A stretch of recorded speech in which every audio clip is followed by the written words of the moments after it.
nosotros vimos desde el principio, no es la primera huelga de las residencias, ha habido unas cuantas, hemos estado detrás de todas y cada una de ellas y nos ha enseñado muchísimo el conflicto de las residencias. Es verdad, como decía Soraya, nos hemos volcado toda la organización en ese conflicto, desde el último militante que quisiera participar hasta el secretario general del sindicato, en todas y cada una de las cosas que había que hacer. Pero es que nosotros hemos ganado mucho como sindicato en el conflicto de residencias con Soraya y con gente como Soraya. Nosotros, ELA es una cosa que voy a dar 4 pinceladas, es una cosa grande, pues, quiero decir, en el País Vasco nosotros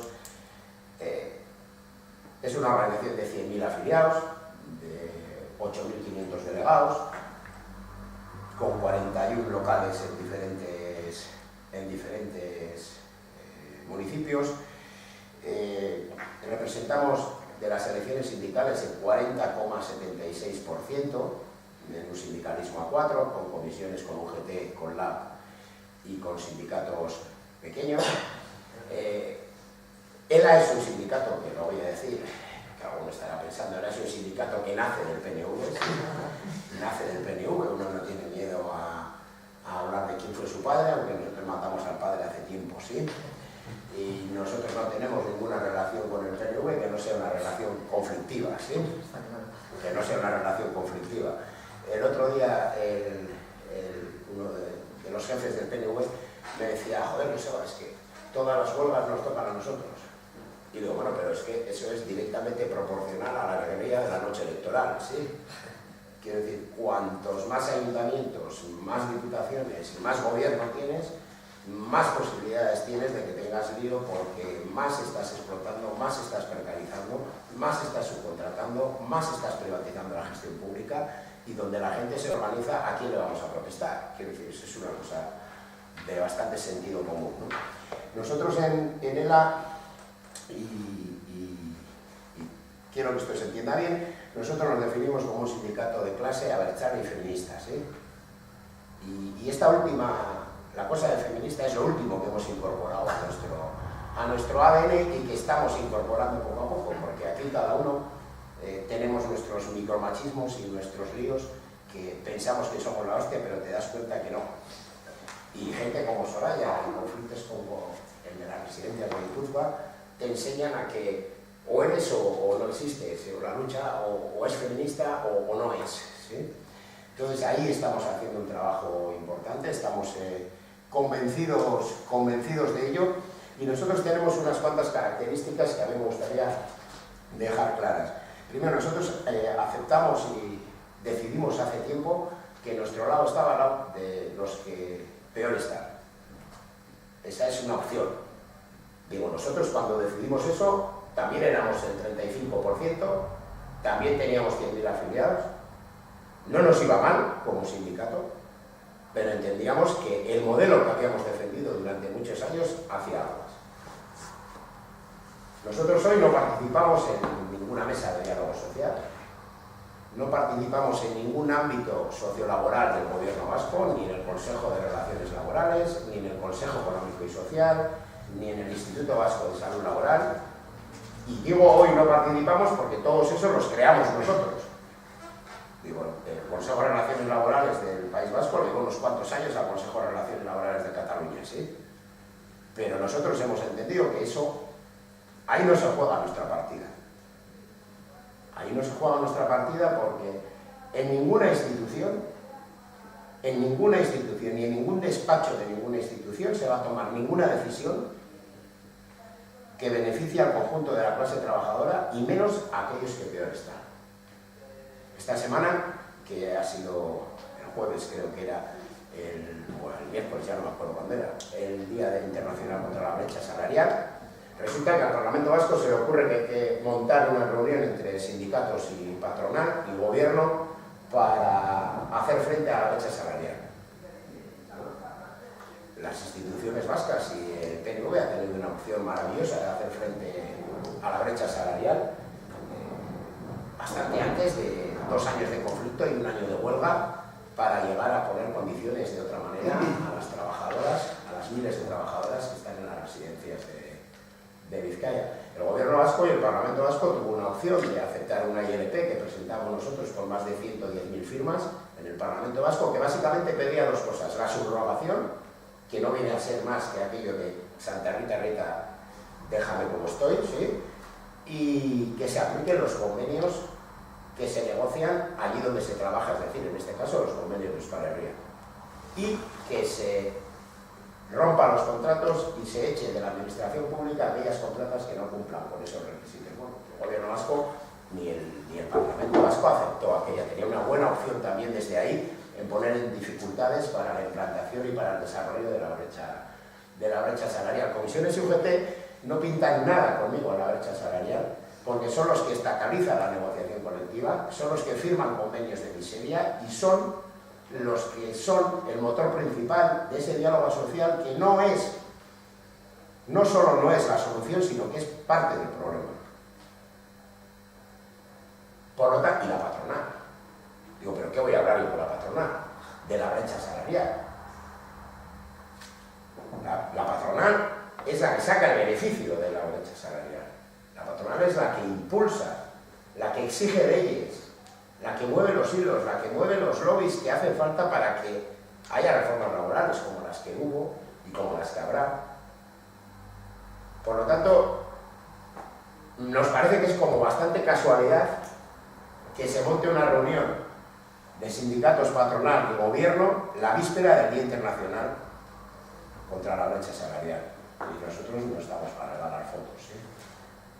Por lo tanto, nosotros, siendo un sindicato mayoritario, LAB y nosotros sumamos hoy casi el 60% de la representación sindical en Euskal Herria. Comisiones está ya por detrás del LAB. UGT dentro de poco va a pasar allí, le llamamos Besteac, a otros. Cuando uno no llega al 10, pues ahí aquí no sé cómo va, pero en la representación salen otros, ¿no? Bueno, pues UGT está en el 11% en Euskadi, por lo que ha sido la UGT en Euskadi durante muchísimos años, ¿no? Bueno, yo, tres cosas para no aburrirnos con mi parte, porque aquí lo importante es Soraya, pero es para contextualizar el asunto. Nosotros tenemos tres directrices generales como sindicato: construcción social, construcción política y negociación colectiva. Nosotros decimos que son tres patas, y son tres patas que están interrelacionadas entre ellas, ¿sí? Construcción social. ¿Cómo nos va a dar igual donde vivimos? ¿Cómo nos va a dar igual si hay servicios sociales, si no hay?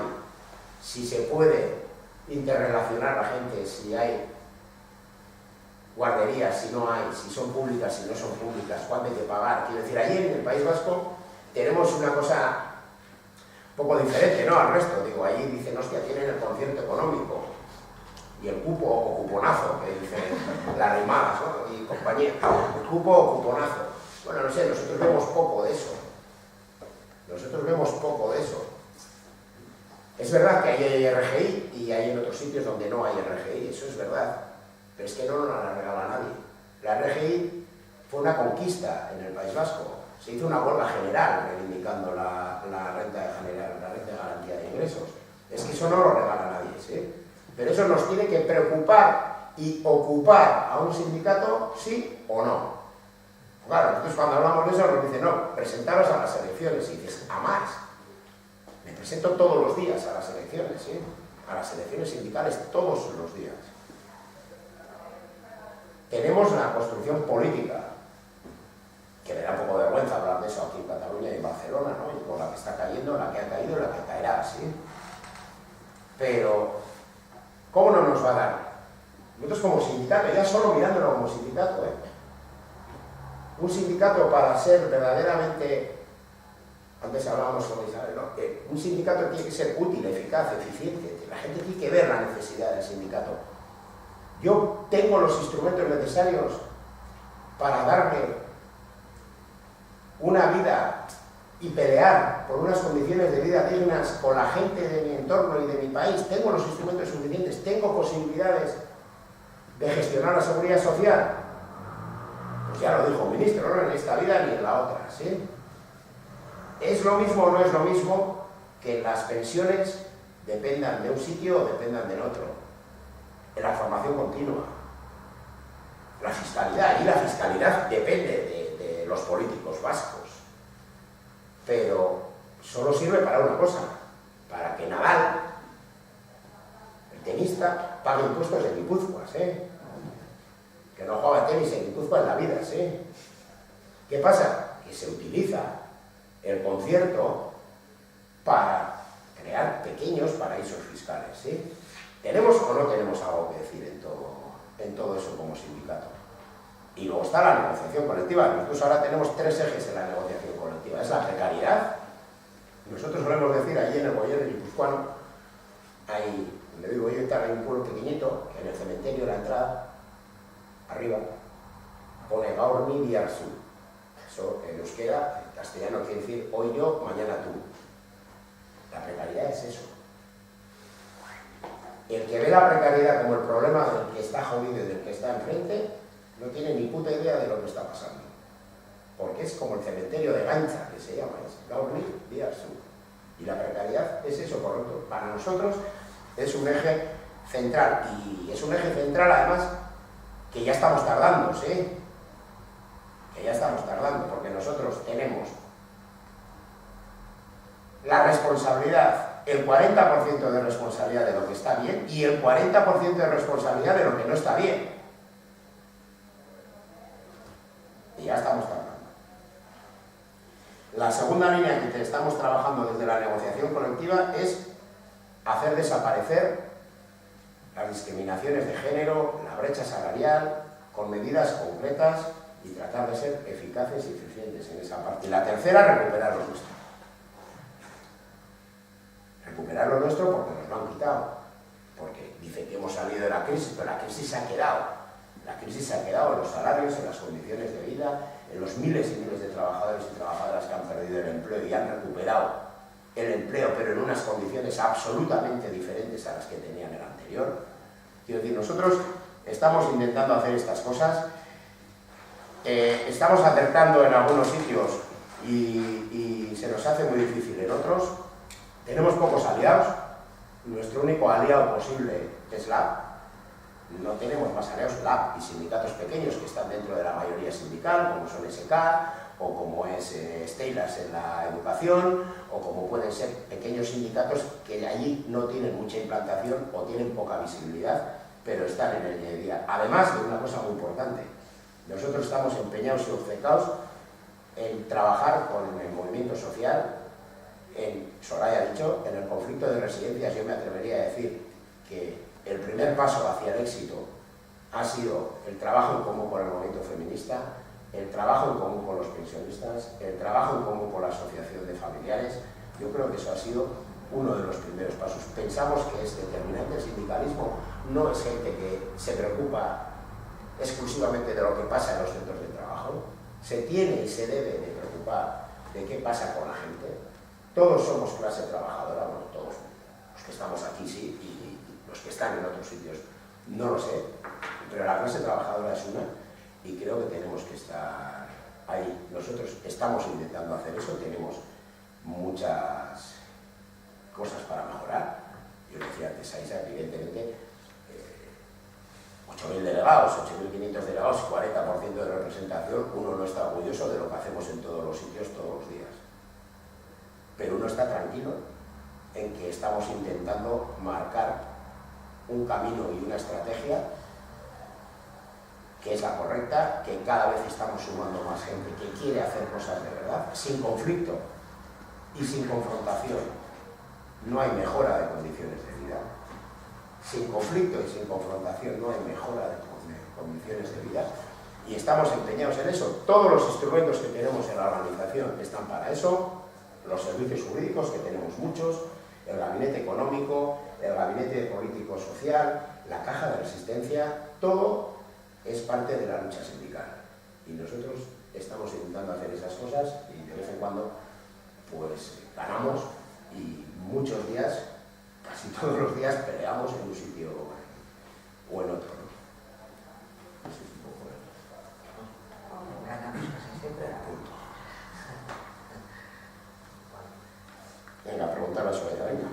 Bueno, yo tengo una pregunta, pero va para ti, Joseba, en cuanto y es la misma pregunta que hice un poco a la gente de CIC cuando vinieron, y lo que más me interesa es el tema de la caja de resistencia. ¿Cómo es la cuota de afiliación? ¿Qué parte de la cuota de afiliación va a caja de resistencia? Y cómo gestionáis un poco la caja. Bueno, la caja de resistencia, antes se me ha ido a mí un poco en el tiempo, porque claro, hemos dicho 38 años, pero eso es demasiado, porque estamos en el 2018, ¿no? Estamos desde el 78, son 30, ¿sí? No, pero no, si otro fallo así, no, 40, perdón, 40, eso, 38, no, 40, perdón. Es que soy de letras, yo, sí, soy de letras. Soy de letras. Bueno, nosotros, la caja de resistencia nuestra funciona de la siguiente manera. En él hay una cuota única. Para la gente que está trabajando hay una cuota única, es igual el salario que tú tengas, la cuota es una. Hay otra cuota que es un poco más baja para aquellos que tienen contratos a media jornada o cosas de estas, pero de la cuota, el 25% de la cuota va a la caja de resistencia. Nosotros hoy tenemos una cuota de 20,99 euros, precio Zara, ¿sí? Mensual. 20,99 euros. De esos, el 25% va a la caja de resistencia, que es una cuenta aparte de la Confederación, ¿sí? Tiene un reglamento, ese reglamento regula quién tiene derecho a cobrar esa caja de resistencia. Hay tres tipos de caja. La caja normal, que son 910 euros al mes. Si una persona hace una huelga de un mes, nosotros le pagamos 910 euros, ¿sí? Nunca se puede ganar más de huelga que trabajando, ¿sí? Hay unos límites en esa parte.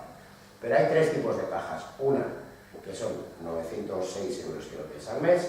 Otra, que es la reforzada, que es casi 1.000 euros pasados, que es para aquellos centros de trabajo o sectores donde tengas más de un 30% de afiliación. Y luego hay una caja, que es la extraordinaria, que es para conflictos estratégicos, que se decidan en el sindicato, que puede llegar hasta 1.700 euros al mes. Está absolutamente regulado todo. Nosotros pagamos a partir del tercer día de huelga, pero una vez hechos 3 días pagamos desde el primero. Es decir, si haces un día de huelga no se paga, si haces 2 tampoco, si haces 3 cobras los 3, ¿sí? Y no es una decisión de nadie, eso es un derecho objetivo del afiliado. Yo he participado en una huelga que ha convocado el sindicato y a partir de ahí se establece el mecanismo para que eso funcione. Entonces, de cada cuota, el 25% desde el año 78, 100.000 afiliados, 110.000 hemos tenido antes de la crisis. Nosotros en la crisis perdimos bastante afiliación, estamos recuperando otra vez. Este mes recuperaremos los 100.000, nos faltaban 300 y pico, ayer llevábamos 370 de saldo. La afiliación es una obsesión dentro del sindicato. La afiliación es una obsesión dentro del sindicato porque, entre otras cosas, tenemos otra particularidad que no he dicho antes, es que tenemos un 92% de autonomía financiera, es decir, de nuestro presupuesto el 92% sale de las cuotas de los afiliados.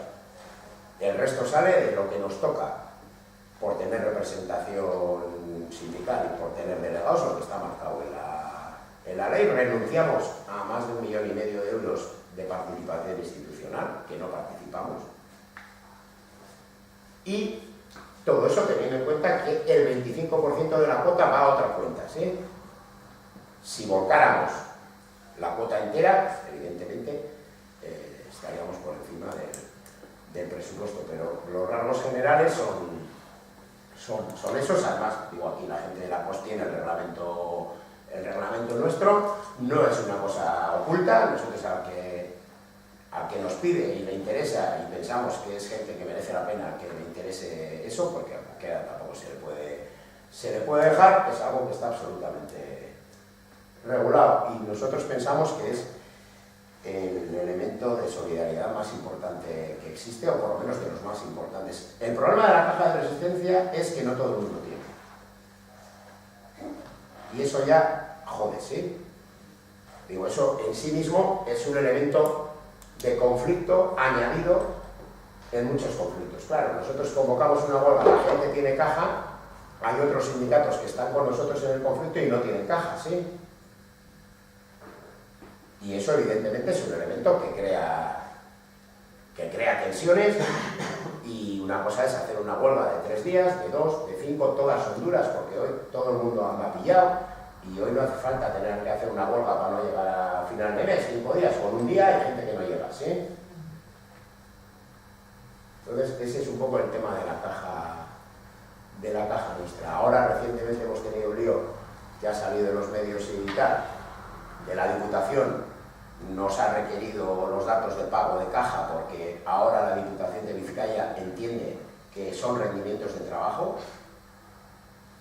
Es muy discutible si es rendimientos de trabajo o no. Nosotros le hemos dicho que marquen los criterios y que cumpliremos como hasta ahora, pero es casualidad que la Diputación de Vizcaya empieza a preocuparse por nuestra caja de resistencia después del conflicto de las residencias de Vizcaya, pero vamos, no nos preocupa en absoluto. Lo que hay que hacer se hace y ya está. ¿Vale? ¿Y cómo gestionáis las compañeras de la CIGA? Lo que decían es que ellas hacían bonos solidarios que eran para todos los huelguistas. O sea, que tenían bonos solidarios y que eso repercutía tanto en la gente que se beneficiaba de la caja de resistencia como de la gente que no. Nosotros normalmente no es una de las prácticas que hacemos. Hemos hecho en algún sitio, dependiendo cómo está el tema de la gente y dónde está, pero no es algo que nosotros hagamos. Nosotros pensamos que cada organización tiene que intentar crear su instrumento de solidaridad. No es fácil crear un instrumento de solidaridad, evidentemente. Nosotros llevamos muchos años. LAB tiene también caja de resistencia, que la creó en el año 2010. La USO tiene caja de resistencia. Creo que Comisiones Obreras también tiene la opción en el País Vasco de caja de resistencia voluntaria para el que quiera. Creo que aquí la UGT de Cataluña también tiene la opción del que quiera pagar una cuota un poco más alta para tener a la operación una caja. La CIGA en Galicia también tiene, y nosotros pensamos que hay que encaminar un poco las cosas por ahí. Fuera parte que ha habido conflictos donde sí que se han hecho cosas, bonos o conciertos o subastas de no sé qué, pues en la huelga. Nosotros tuvimos una huelga muy larga en Caballito, en una empresa de Vitoria. Estuvieron 2 años, una empresa industrial que hacía discos abrasivos, 2 años enteros de huelga. Además allí, a diferencia de las residencias de Vizcaya, no conseguimos los objetivos. Yo no quiero decir, porque no es verdad que perdimos, porque aprendimos muchísimas cosas, la gente dio una lección de dignidad y siguieron trabajando pues, mejor de lo que estaban al principio, pero es verdad que no llegamos a los objetivos que teníamos planteados. Pero nosotros es una cosa que mueve, ayuda y es inevitable para determinados conflictos. Hoy, un conflicto que pretende arrebatar a la otra parte una parte estratégica de lo que está defendiendo, o es largo o no es. O es largo o no es, porque si estamos hablando de si es el IPC más 0,5 o más 1, eso es una cosa. Ahora, si estamos hablando de que queremos que en un museo de Bellas Artes como en Bilbao, que tuvimos un conflicto importante el año pasado, Museo de Bellas Artes de Bilbao, que es un museo muy importante, con obras carísimas, con muchísima gente, un museo que tiene un patronato conformado por la Diputación, el Gobierno vasco y el Ayuntamiento de Bilbao, el trabajador que más dinero ganaba 887 euros con las pagas prorrateadas con 14 años de antigüedad. El que más, por cierto, era el único que estaba a jornada completa. Y tuvimos que estar casi 3 meses de huelga para conseguir que ganaran todos 1.200. 3 instituciones, aquí mesa de brecha salarial, me van a llamar a mí, el Gobierno vasco y la patronal. Ese es un poco el lío de la caja.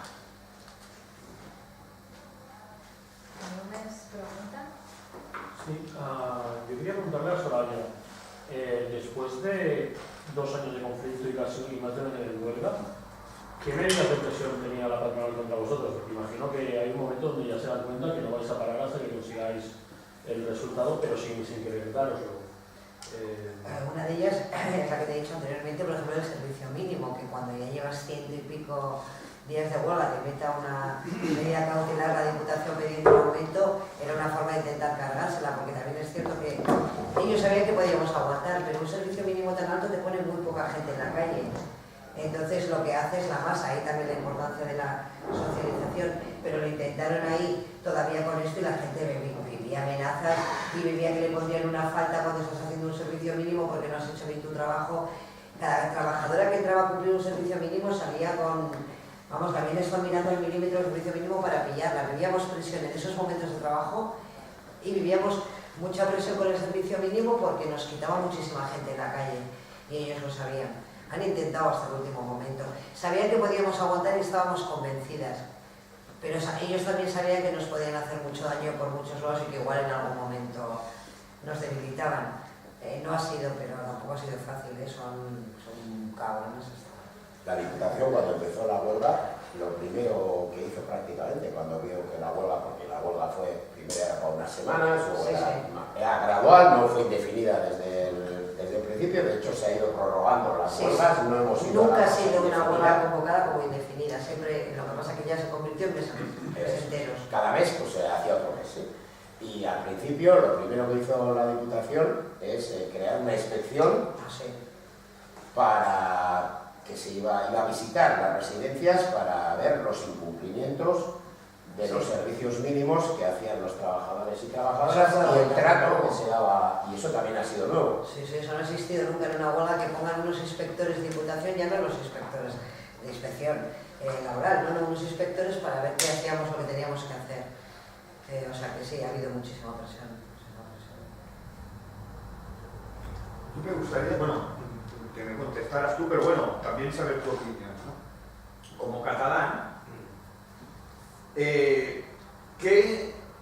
lectura haríais del hecho de que vuestro sindicato tenga 100.000 afiliados en el País Vasco, que entiendo que tiene muchos menos habitantes que Cataluña?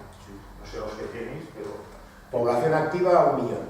Vale, pues fíjate, o sea, si tenéis 100.000 afiliados, nosotros somos 7, no sé, 7 millones, no sé.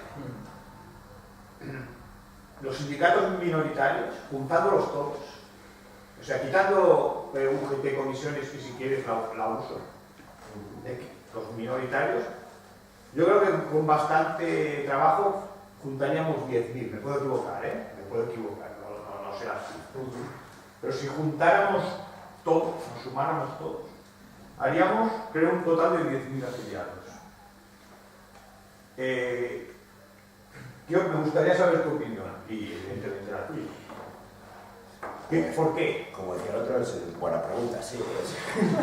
Ya. Una pregunta, claro, es que de preguntar hay que preguntar. A ver, bueno, yo no soy ningún experto en el sindicalismo catalán, ni mucho menos, pero casi de oídas, algún intento hace años hubo de que aquí hubiera un sindicato, nacionalista al uso, impulsado, yo ya he dicho quién era nuestro padre, sí, pues impulsado por entornos similares a eso, y bueno, pues parece que eso no cuajó, o alguien decidió que eso no tenía que funcionar, y digo parece, que no lo sé, en el País Vasco, en Euskal Herria, Euskal Herria, para ser más precisos, ¿sí? Comisiones y UGT han tenido mucha fuerza. Nosotros, comisiones y UGT eran mayoría al principio, cuando nosotros empezamos a funcionar después de la clandestinidad, porque nosotros también estábamos antes, aquí parece que solo la UGT estaba antes. Nosotros en 1911 se creó ELA, que tenía cooperativas de consumo y era una cosa diferente a lo que es ahora, y ahí se hizo un trabajo tremendo de institucionalización del sindicato también, un trabajo que te lleva a implantarte, a buscar, a tener representación, a empezar en la disputa con el sindicato, con el resto de sindicatos, y hay comisiones UGT, y ya sé, y esto igual me saquéis a hostias de aquí, pero lo voy a decir, sí. Comisiones UGT ahí son muy españoles, ¿sí? Son por lo menos la mitad de españoles que hay allí. La mitad de españoles que hay allí, no me voy a decir menos, pero la mitad. Sí, sí, pero y ya sé que igual llama la atención, pero es que es así. Quiero decir, en Euskal Herria sería impensable que en una consulta, sea de verdad o de mentira, sea de las primeras o de las últimas, ninguno de los sindicatos, ni comisiones de UGT, ni nadie que tenga un mínimo de relevancia pública de esos sindicatos, participar activamente en nada, ¿sí? Yo aquí conozco a la UGT, digo, porque también lo voy a decir, nosotros tenemos relación con la UGT, ¿sí? No por el modelo sindical, que tiene que ver con lo que nosotros queremos hacer, pero sí por esto que estoy contando, ¿sí? Pero sí por esto que estoy contando. Creo que en el tema, a veces, ya sé que me estoy liando, pero creo que estoy diciendo algunas cosas, a veces a nosotros nos dicen, el problema entre comisiones UGT, ELA y LAB en el País Vasco es un problema de banderas. Y decir, no, ojalá fuera un problema de banderas. Es un problema de modelos sindicales, que luego cada uno tiene su bandera, ¿sí? Porque aquí parece que bandera solo tenemos uno, ¿sí? Pero es un problema de modelo sindical. Y creo que aquí UGT y comisiones responden a una gran parte en eso institucionalizado, ¿sí? Digo, en la necesidad mínima, y son cómplices de toda la precariedad y de todo el lío que tenemos en el mercado laboral, en la parte de la bandera, en ese transitar en una cosa que no es ruptura con nadie, ¿sí? Pero que es reivindicar determinados derechos, están en un punto diferente a lo que están allí también. Yo creo que eso, desde allí se ve así, eso es como cuando voy a Galicia, de donde la ciga, y nos dice la ciga, joder, la hostia, ¿de qué os quejáis en Euskadi? Si tenéis ETV, si hablan en euskera. Si en Galicia solo dan en gallego, en la televisión, las noticias ridículas, ¿sí? Porque es la manera de ridiculizar el idioma, ¿sí? Y allí tenéis ETV o tenéis RGI. Digo, sí, pero tenemos una situación que es la que es, ¿no? Y creo que en el tema sindical en Cataluña, a la pregunta que hacías tú, creo que la primera parte es que hubo un intento, hasta donde yo sé, de crear una cosa diferente y aquello no cuajó. Cada uno ha ido haciendo su recorrido. Yo creo que los sindicatos minoritarios son muy, pero muy necesarios. Nosotros trabajamos mucho con todo el mundo y nosotros no miramos al tamaño de nadie. Yo creo que, le decía antes al compañero, digo, yo creo que es más época de brújula que de reloj, sí, aunque claro, el reloj aprieta porque la cosa está jodida, pero no hay atajos. Y yo creo que iniciativas pues, como la COS o la IAR o la CSC o más seguramente que habrá que se me escapan, sí, creo que son importantes a pesar de no ser competencia para algunos, digo, en los grandes números, pero en la medida de que seamos capaces de crear las contradicciones, a nosotros nos ayudan las contradicciones que nos crean los sindicatos pequeños, y lo digo de todo corazón. Quiero decir, ya he dicho que no todo lo que hacemos es bueno, y estoy orgulloso y feliz y contento de todo lo que hacemos, pero estamos intentando hacer cada vez las cosas un poquitín mejor, ¿no?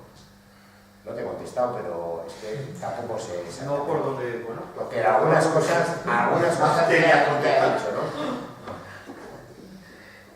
Algo de eso hubo, ¿no? Un intento de... Todo mierda. Sí, ¿no? Sí. Me gustaría, ¿puedo pedir la opinión de la compañera de Begoña? Soraya, perdón. No, Begoña está en vasco. Claro. No, yo si me pongo a pensarlo, como trabajador de la que soy, pienso que es porque comisiones UGT siempre han sido los pilares sindicales en todo el Estado y creo que en cualquier comunidad cargárselos es la bomba. Siempre han sido porque han tenido los PP. Todo viene de Madrid, los dos grandes partidos siempre están allí y los dos grandes sindicatos partiendo de los mayores partidos políticos. Entonces yo creo que las autonomías, los sindicatos minoritarios o vascos, en este caso catalanes, tienen que buscar el hueco, es muy complicado. Pero yo creo que sobre todo está cuando la confrontación con comisiones o UGT en este momento, que suele ser la mayoría siempre. Si los sindicatos autonómicos, pequeños, empezamos a participar en comités de empresa donde podamos estar y empezamos a demostrar su papel y el nuestro, yo creo que nos iremos haciendo grandes. Pero yo creo que viene desde mi opinión como afiliada y tal, es que lo he visto siempre. Yo también en País Vasco y antes siempre eran comisiones UGT, en la industria, en todo, tenían Yo creo que es un trabajo muy de empresa, muy de abajo, muy de asamblea, muy de estar en las puertas de las empresas diciendo a la gente quién eres, contándole tu historia sindical y te los cargarás. Y yo luego contar una cosa, en la trayectoria nuestra. Nosotros cuando empezamos a institucionalizar el sindicato, sí, para eso hay que buscar un camino y una vía. Y es verdad que esa vía no siempre es fácil y no siempre es tan directa como la que tú entiendes, ¿sí? Es decir, nosotros creamos el CRL, éramos parte importante de todo eso, del entramado, de crear un entramado institucional cuando no había, ahí cogimos nuestro hueco. Luego hay una característica también que es así, comisiones UGT en general, por lo menos los que nosotros conocemos allí, son chapuzas haciendo las cosas, ¿sí? Son chapuzas haciendo las cosas. Quiero decir, porque lo importante no es lo que hacen, sino por qué lo hacen. No sé si uno puede hacer porque entiende que ese va a ser un instrumento sociolaboral o lo que sea, que va a dar contenido y que va a dar unas condiciones o unas posibilidades o unos instrumentos para conseguir unas condiciones de vida diferentes para la gente que representa y de las cuales se siente parte, o uno puede participar en esa institucionalización porque hay que hacerlo y vivir de esa institucionalización, ¿sí? Comisiones UGT han estado para eso. Si comisiones UGT no existieran, los tendría que inventar, porque es parte del sistema. Antes comentábamos con Nuria, pero tú, ¿cómo vas a morder la mano que te da de comer? Podrás amagar, podrás acercarte. Y yo siempre hablo las organizaciones, ¿eh? Yo conozco gente maravillosa de comisiones, gente maravillosa de UGT, como conozco gente chunga de ELA y gente maravillosa de ELA, ¿sí? Creo que es importante esto, ¿eh? Cuando hablo de esto estoy hablando de las organizaciones, de los que marcan la dirección, del modelo que se elige, ¿sí? Porque luego hay gente que no sabe en qué modelo está. Claro, yo pregunto, y ahora pregunto yo.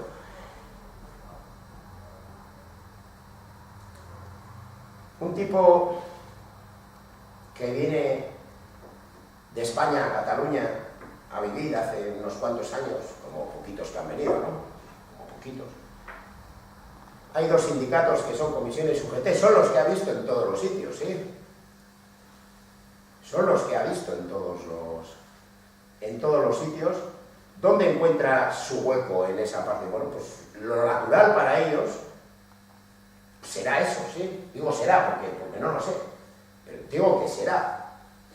Lo natural para ellos será eso. En la medida de que no hay una alternativa más o menos mayoritaria o clara opuesta a eso en el otro lado, solo te queda la suma de cosas pequeñas para intentar hacer algo más importante, ¿sí? Porque luego ya está la acción sindical y cada uno cómo lo vive y cuánto de peleón y de ideologizado está cada uno y dónde tiene su lío. Pero mucha gente opta hacia un lado o hacia otro. ¿De dónde? Pues, lo mismo que si yo vendría aquí y tenía claro de dónde no voy, hay otra gente que viene, pues, ¿a dónde más? ¿A dónde más?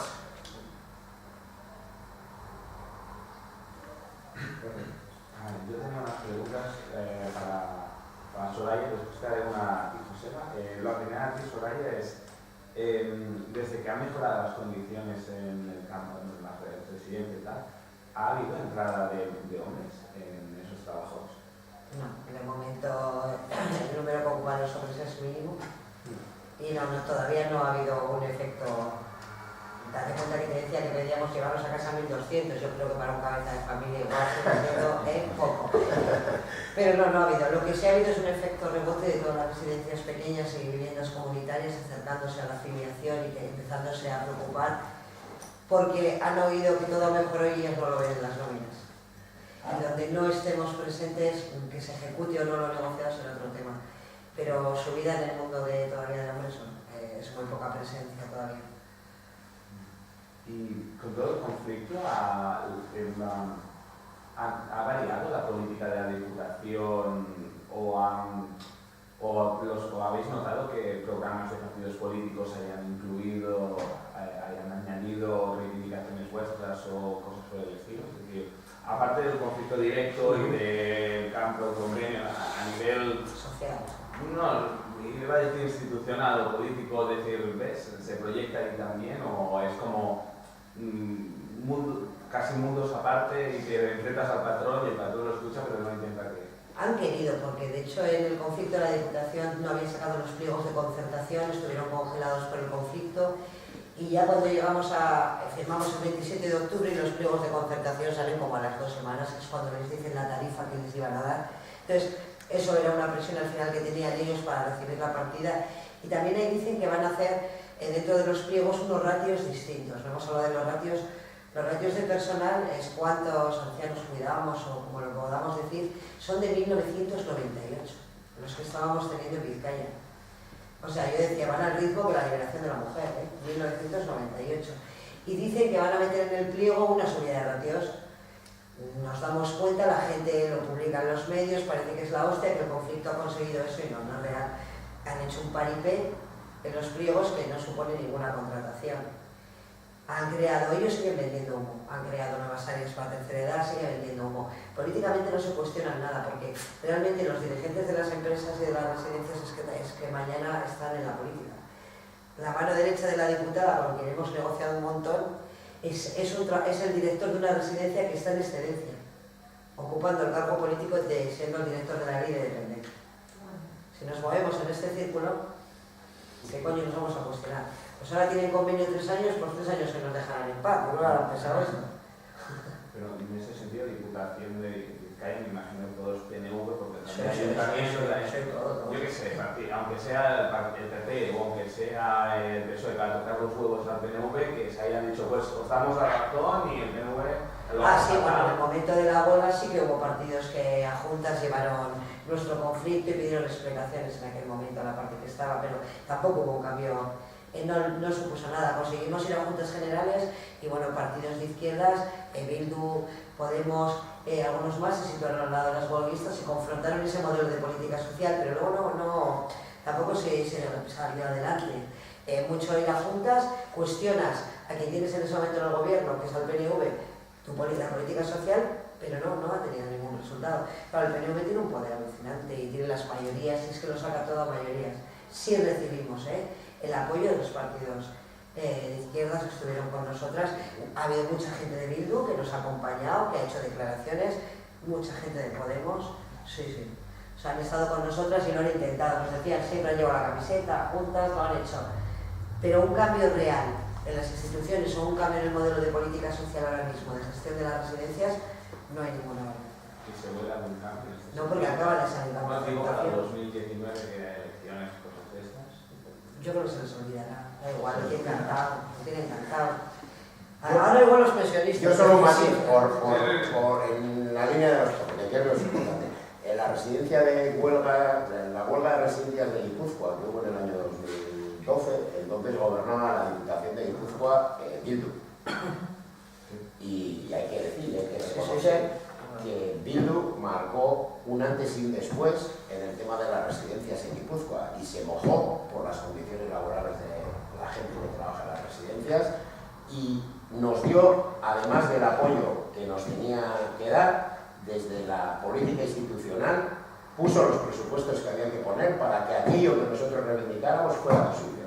Porque nosotros siempre hemos dicho, el convenio de residencias no se negocia con las empresas, se negocia con la Diputación, porque es la Diputación la que pone los límites. Nosotros fuimos a la Diputación y le dijimos, ¿cuánto vas a poner para residencias? Tanto para nosotros y tanto para los demás. ¿Sí o no? Sí. Ahora, luego, como la patronal no quería firmar ese convenio, la patronal guipuzcoana metió una querella a la Diputación de Vizcaya, pues de Guipúzcoa, y tuvimos que hacer 87 convenios de empresas, ¿eh? Pero no porque nuestra estrategia fuera los convenios de empresa, en ese caso, sino porque no había manera de hacer un convenio sectorial. Estaba la Diputación con millones de euros para destinar a las residencias y la condición que puso la Diputación en residencias donde estuvimos 5, 6, 7, 8 meses de huelga es que para tener su parte, la subida de las tasas, tenía que firmar el convenio que habíamos acordado nosotros, ¿sí? Digo, también desde la política se pueden hacer cosas diferentes, por supuesto que se pueden hacer cosas diferentes, ¿eh? Nosotros no somos de los que pensamos que la política no sirve, la política sirve. Lo que pasa es que los márgenes que hoy te da las instituciones son muy escasos y son muy justos.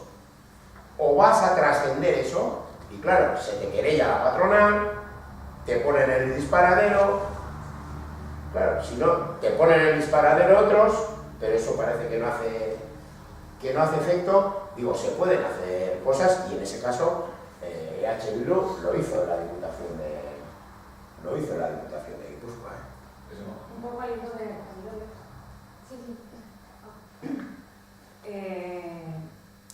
no sé cómo está allí, cómo lo tenéis vosotros, pero aquí hay algo, el Ayuntamiento de Barcelona, por ejemplo, está intentando resolver conflictos laborales de algunas de las concesiones o de las contratas que tienen, reconduciendo el tema que los trabajadores y las trabajadoras hagan cooperativas. Eso por un lado. Y por otro lado también que, por ejemplo, en el ámbito de servicios sociales, del sector social, tenemos grandes operadoras que son cooperativas que degradan las condiciones laborales hasta Suara, bueno, cooperativas tochas, no son cooperativas pequeñas, verdaderas, o más o menos que hacen lo que pueden y no sé qué, sino cooperativas que generan beneficios. Bueno, no sé si generan beneficios, pero son un emporio, porque se autodefinen como sinónimo de lucro y toda la pesca, ¿no? Pero que vosotros como sindicato estáis encontrando con esto allí, o tenéis que analizar este fenómeno, o tenéis... Sí, bueno, nosotros ahí nos estamos encontrando con el fenómeno, entre comillas, de falsas cooperativas, además de falsos autónomos y ese tipo de cosas, en una parte muy clara, en la parte de la construcción, sí, eso ha sido pues, cooperativa del Pladur y tal. Es un tipo que se obliga a darse de autónomos a todo Dios, crea una cooperativa que nadie pinta nada allí, que la cuota de autónomos la paga el tipo que monta la cooperativa y que a partir de ahí ni aplica convenio, ni aplica absolutamente nada y no tiene ningún derecho a denunciar nada porque son los socios propietarios del lío del cual son parte, ¿no? Eso sí nos estamos encontrando en algunos sitios. Y ahora voy a ser un poco malo, porque en otros, claro, en el País Vasco se inventó cooperativismo, ¿sí? Un tipo de cooperativismo, ¿sí? Yo soy un convencido del cooperativismo y de la economía social y del trabajo en común que podemos hacer cooperativistas y sindicalistas, ¿sí? Porque se trata de democratizar la economía y de democratizar los centros de trabajo y la empresa, ¿sí? Y ahí debiéramos de ser uña y carne, ¿sí? ¿Qué nos pasa a nosotros? Allí está Mondragón, corporación cooperativa, que tiene el sector de cooperativa que tú quieras, ¿sí? Frigoríficos, lavadoras, planchas, servicios sociales, servicios medioambientales y más de más, sí, tiene todas las partes que tú quieras. Por lo tanto, las cooperativas están presentes en las residencias hace mucho tiempo.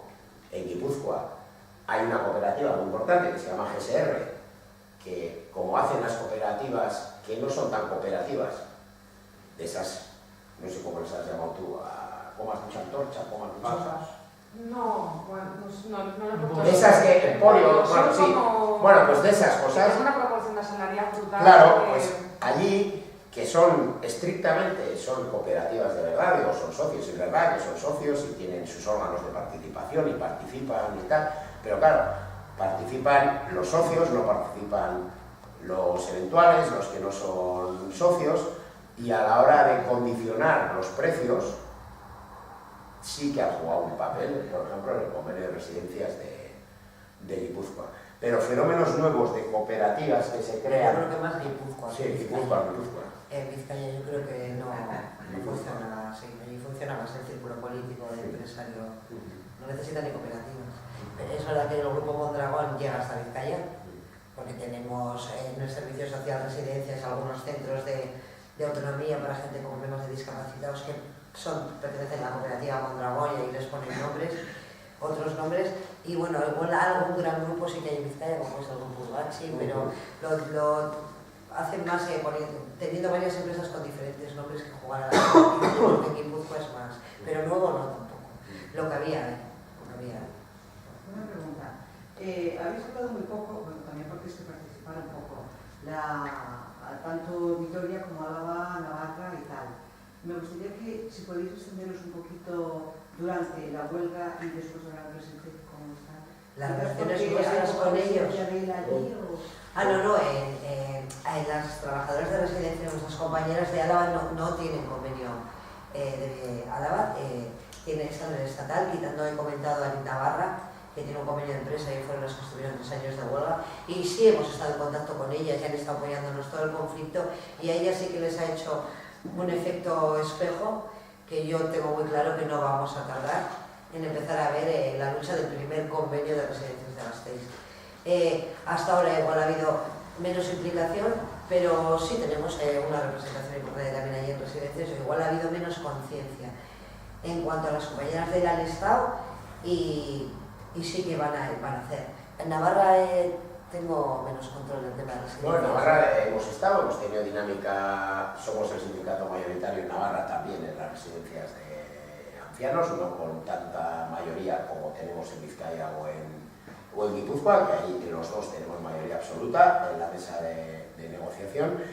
En Navarra no hemos conseguido activar un convenio sectorial provincial, que nos parece que es muy importante, sobre todo en todo aquello que huelga y depende de pliegos de condiciones y de adjudicaciones y ese tipo de cosas. Y estamos intentando hacer convenios de empresa donde podemos hacer en Navarra para intentar condicionar también desde ahí la necesidad de un convenio sectorial provincial. Pero hemos tenido huelgas en Ama Navarra y en Utilva y en Caparroso en el año pasado. Vida. Hemos hablado sobre todo de Guipúzcoa y Vizcaya porque han sido los conflictos más largos y van una detrás de la otra. Guipúzcoa, Vizcaya, ahora estamos preparando el conflicto de las de Guipúzcoa, no sé si vamos a ser capaces de llegar hasta donde queremos llegar, pero bueno, estamos en ello, estamos entregados en esa parte, y el reto es que, como dice Soraya, Gasteiz Álava arranque también en ese... Han estado acompañándonos un montón y ellas sí que han pensado que, bueno, pues que tienen que hacer ese trabajo, empezar en la empresa, empezar a afiliar y empezar a mover. La gente todavía están ahí más verdes, pero esto les ha generado un rollo de no nos vamos a quedar solo nosotras ya en el estatal, que os comento que la diferencia además es abismal. Y otra pregunta, cuando habéis de residencias de ancianos, me llama la atención que se habla muy poco, o casi no se habla, de los discapacitados. Bueno, lo que pasa es que están separados completamente. O sea, nosotros somos residencias de Vizcaya y es personas mayores, y las demencias propias de la tercera edad, no entran los discapacitados. Esos están allí, lo llevamos dentro de intervención social, los convenios de intervención social, que también tenemos el convenio de intervención social de Vizcaya, se va a empezar a negociar ahora otra vez, y ahí entran todo ese grupo de recoge discapacitados, organizaciones como Síndrome Down, hemiplegias, otro tipo de... Es que no nos regula el mismo convenio. El nuestro solo es residencias, centros de día de personas mayores y viviendas comunitarias de personas mayores exclusivamente. a mí me gustaría saber cómo se gestiona el ambiente post-victoria, es decir, ¿no? Habéis ganado, habéis conseguido todas vuestras reivindicaciones, a partir de ahí, ¿cómo consigues que las personas que han luchado o las que no se acomoden en estas condiciones, porque seguramente no serán las ideales y hay que seguir luchando y avanzando, ¿no? ¿Cómo se consigue esto? ¿Cómo se trabaja? Yo creo que eso es la fuerza de la base militante que tengas en la empresa y los comités de empresa, porque entonces el trabajo sindical es que es constante. Ahora, desde que hemos firmado y se ha publicado en el BOE y se tiene que ejecutar ya el convenio, ahora estamos todo el día pendientes de ver las nóminas y ver que te lo dan. Todo el día en el conflicto de que este domingo no me lo han pagado bien. Entonces, donde hay presencia sindical, siempre hay conflicto, es que siempre hay, porque mañana han puesto una falta, porque ahora me quieren cambiar de planta. Entonces, hace que nunca te acomodes, porque es una situación al fin y al cabo que la has mejorado, pero tiene una base tan precaria y tan siempre conflictiva que no se acaba. Entonces, nunca hemos tenido el problema en las residencias de Vizcaya, que hemos firmado siempre convenios de 3 años de duración, de que el siguiente, que lo empezamos a trabajar, si sabemos que va a acabar en diciembre un convenio, igual desde verano estamos ya preparando bases, empezando a concienciar, empezando asambleas, a decir, chicas, que esto se acaba, viene otro, empezamos a hacer plataformas. Entonces yo creo que donde tengas una buena base de militancia y unos buenos comités, no.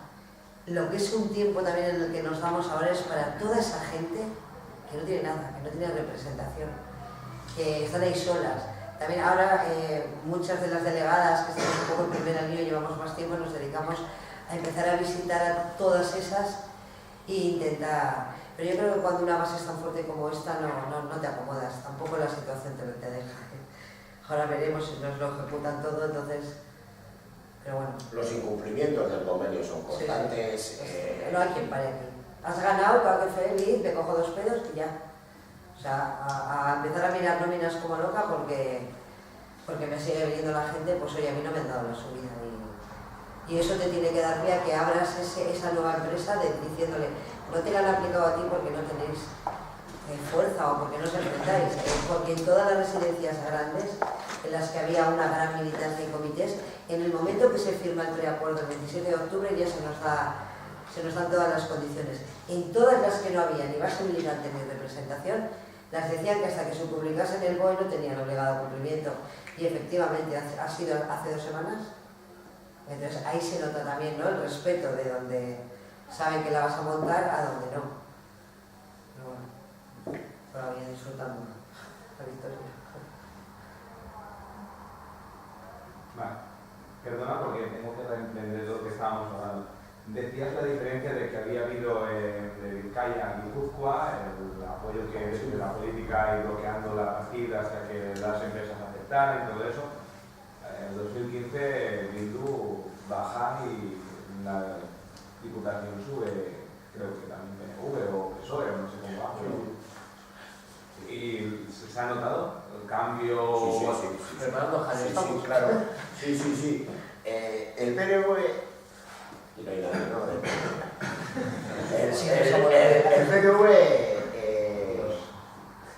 son los cracks, quiero decir, son los supervivientes y tienen algunas habilidades. ¿Sí?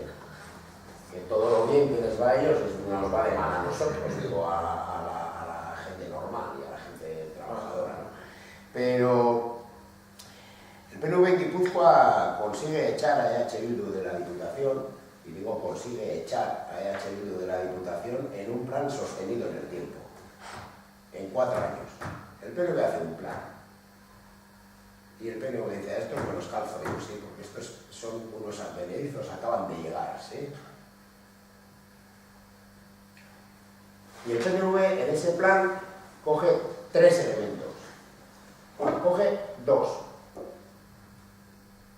centrales en el discurso. Estos no saben.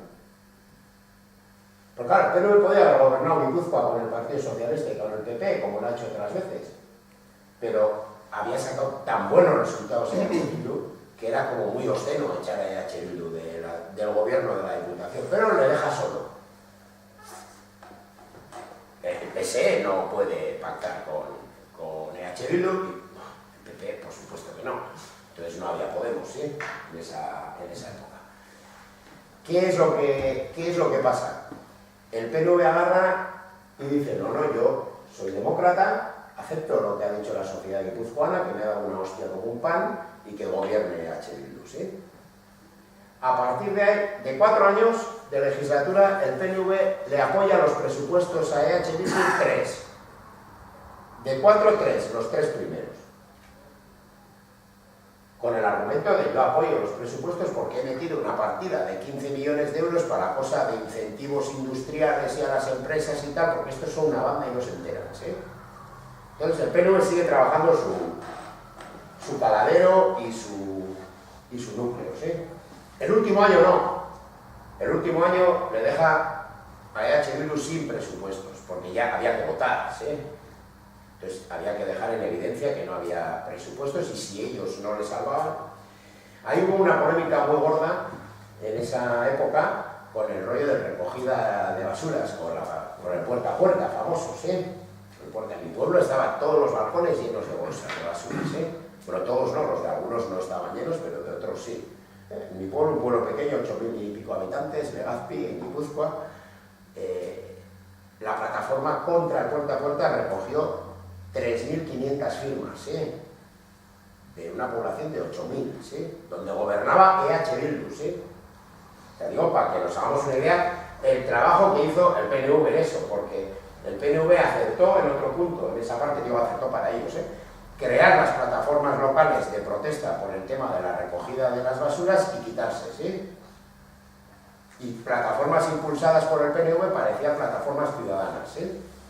Que luego se ha comprobado que no, porque plataformas enteras han sido las candidaturas del PNV en las siguientes elecciones municipales, ¿sí? No sé si me estoy... Y en el tema de las residencias, que era el objeto de... no se me ha ido, que era el objeto, era el tercer elemento.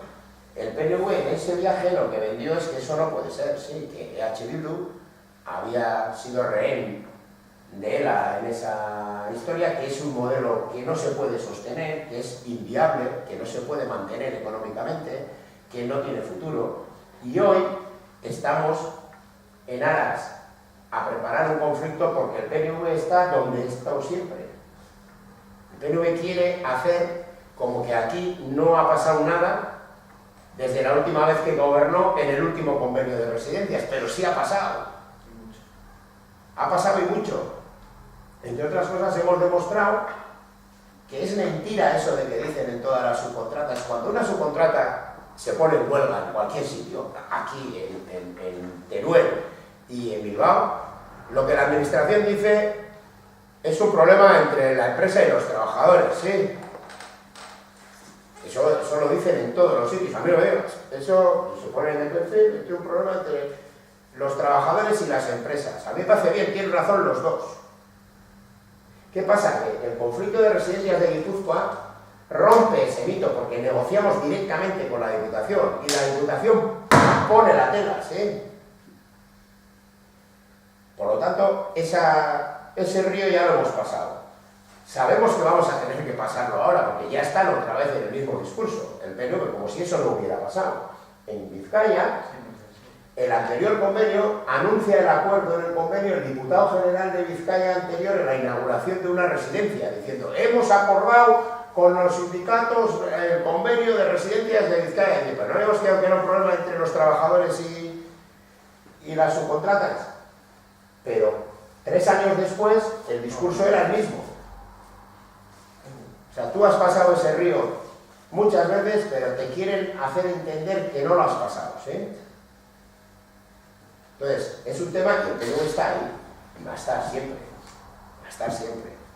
El PNV, como otros que estaban aquí antes que ya no están, o no con el mismo nombre, pues es la cosa del negocio, ¿no? O sea, pues, es fundamental. Sí. En el lío. Ahora una pregunta, Soraya. ¿Se han notado mejoras en las condiciones de los residentes de la gente de la edad?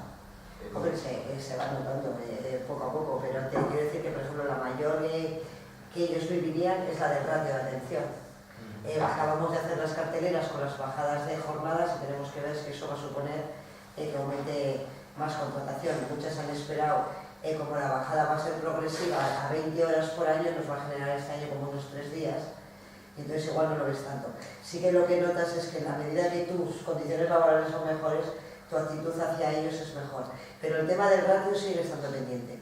Y el tema del ratio no depende de la empresa, además, porque la empresa tiene un pliego de concertación que le dice este es el ratio que tienes que cumplir, y lo cumple. Es más, lo superan, porque si no con un ratio de 98 no habían abierto. Entonces, el debate que generábamos en la huelga es que se iba a crear una mesa donde estarían la parte social, la parte familiar y las instituciones, y empezaríamos a debatir diferentes modelos de ratio. De hecho, desde ELA presentamos una propuesta de ratio y eso se tiene que seguir llevando, porque la mayor forma también al final de que el anciano o que todo cambie, tiene que haber una vuelta en el ratio de personal. Ahora, las condiciones son mejores en la medida que si yo estoy mejor porque estoy más descansada en el trabajo, gano más y todo me supone más, mi aportación hacia él me puede ver mejor, pero el tema de ratio de personal sigue siendo una batalla pendiente. O sea que no lo podíamos, eso no se negocia en una mesa de negociación. Eso nos va a suponer ahora una vía que ya la tenemos, hemos estado con Babestu, la asociación que os decíamos, y bueno, pues nuestra siguiente pelea creo que va a ser ya a un nivel, no sé si serán con paros, desde las delegadas o cómo lo tendremos que coger, pero tenemos que seguir atacando el tema del ratio. Y en el entorno familiar, la gente cercana a los residentes, sí que decías lo de la asociación, pero ¿ha agradecido algún tipo o ha sido muy excepcional el hecho de que hubiera alguna asociación y mucha gente que realmente lo que quiere es desprenderse de sus viejos? Encima estas me están liando problemas y... De todo ha habido. O sea, ¿Ha habido? Sí. Es verdad que Babestu se visualiza que es las que van con nosotros, pero claro que hemos oído ya dejaros ya de la puñetera huelga y arrea. Y gente pues que es verdad que la parca. Yo algo que le pedía a Babestu es que también representasen a esos ancianos que no tienen familia. Porque es que cantidad y cantidad de ellos que allí no hay nadie que les vaya a ver. Y eso es que... Sí. Entonces, Babestu también hizo un gran esfuerzo en representarles a ellos, pero que vas a tener un familiar que te dice ya está bien, pero vosotros ¿qué queréis? Pues sí, lo hemos oído alguna vez, ha sido minoría. La verdad que ha sido mucho más los familiares que nos entienden. Además, al final el familiar que sí se implica en ir a una residencia a visitar y está cerca, sí es también el que verdad ve quién cuida a su madre o a su padre y cuál es la realidad. Entonces esos han estado más cerca de nosotros. Solo una pregunta que se contesta brevísimo. Allí también es como aquí en Cataluña, que somos tan catalanistas que le damos las concesiones al Florentino Pérez, a sus contratas. También tiene mucha presencia en las empresas de... ¿Las subcontratas dentro de las empresas de residencia? Sí. Sí, ahora ya... Y si me los mandes a nivel general también, ¿no? Sí, aquí todo está adjudicado, aquí no está adjudicado, aquí hay... O sea, no hay problema. Lo que pasa es que ahí Florentino a veces se llama Miquel o se llama Carrete. Y además se lo van repartiendo. Y una vez le oí a uno, sale una residencia nueva a concierto y rollo público, van a concursar y dicen, esta le toca, pues imagínate, un grupo de los más potentes puede ser Igurco y Urbachi. Y esta va para Igurco. Pues ya sabes que la siguiente pública va para Urbachi. Sí, está repartido el pastel, pero es lo que te decía, que tengamos propios directores en excedencia, estando con la diputada de Acción Social, siendo él el de la ley de dependencia, y es director de mi empresa en concreto él. Entonces, es que es un círculo vicioso, sí, igual que... Y la 13 de turno y todas esas. Sí. Igual, y Sarco Habitae... Sarco Habitae ahora ha desaparecido allí, se fusiona con otro, y ahora se va a llamar, que tiene un nombre de papa de la hostia, Domin 5 o Domu 5, la hostia. Sí, cambiado de nombre también. Sí, que debe ser con un grupo geriátrico y tal, y ahora van a ser Domo 5 o algo así. Digo, esto suena totalmente papal. Da igual, porque van a hacer lo mismo, se llame como se llame. Yo creo que va a ser una lucha continua en la recuperación, como hemos perdido tanto en lo que es todo el servicio público, se lo han privatizado. Creo que la recuperación del servicio público es una pelea a muerte. A muerte y que no va a parar y que va a ser convenio tras convenio tras convenio. Y si pueden el siguiente quitar, pues lo volverán a intentar. Lo vemos claro. Doncs són les 9:15, no sé si a 2:15 suposo que hem de marxar, si no, pues aquí. Dar las gracias por compartir toda esta experiencia y bueno, por estar aquí y a seguir. Gracias a vosotros. Ha sido un Verdadero placer. placer. De momento ha sido un placer.